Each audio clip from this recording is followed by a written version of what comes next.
So நோன்பு திறக்கும் போது வழக்கமாக நீங்கள் சாப்பிட்றது சமோசா, வடை, பிரியாணி, நிறைய எண்ணெயில் போட்டு பொரிச்ச மாதிரியான நம்ம நான்வெஜ் சாப்பிட்றோம். அதெல்லாம் சாப்பிட்டுட்டு நம்ம இவ்வளோ நேரம் இருந்த நோன்பை வந்து நம்மளே அழிக்கிறதுக்கு சமமாகும். அதுக்கு பதிலாக நீங்கள் நோன்பு கஞ்சியில் பார்த்தீங்கன்னா பொதுவாகவே வந்து உங்களுக்கு பச்சரிசி எளிமையாக செரிமணம் ஆகும்.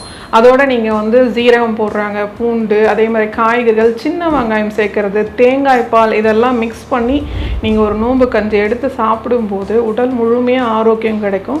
இந்த மாதிரி நோன்பு இருக்கும் காலத்தில் கண்டிப்பாக நீங்கள் காய்கறிகள், பழங்கள் அதிகமாக எடுத்துக்கோங்க. அதே மாதிரி பேரிச்சம்பழம் எடுத்துக்கிறது, எல்லா வகையான நட்ஸ் எடுத்துக்கிறது உடலுக்கு அவ்வளோ ஆரோக்கியம் கொடுக்கும். நீங்கள் இந்த வாட்டி நீங்கள் இவ்வளோ நாள் நோன்பு இருந்தீங்க இல்லையா, இப்போ நான் சொன்ன கஞ்சியை நீங்கள் பயன்படுத்தி இந்த மாதிரி நோன்பு இருக்கும்போது உடல் ஆரோக்கியத்தையும் நோன்பு இருந்ததுக்கு உண்டான பலனும் கண்டிப்பாக உங்களுக்கு கிடைக்கும். ஆரோக்கியம் மேம்படும்.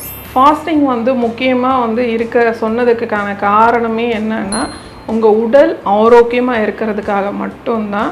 கடவுளை எந்தளவுக்கு நம்ம பயந்து வணங்குறோமோ நம்ம உடம்பையும் நம்ம பாதுகாப்பாக வச்சுக்கணுன்றதுக்காக கண்டிப்பாக ஃபாஸ்டிங் இருங்க. ஆனால் ஃபாஸ்டிங் இருக்கக்கூடிய காலத்தில் எந்த உணவு எடுத்தால் நம்ம உடலுக்கு நல்லதுன்றதை தெரிஞ்சுட்டு எடுங்க.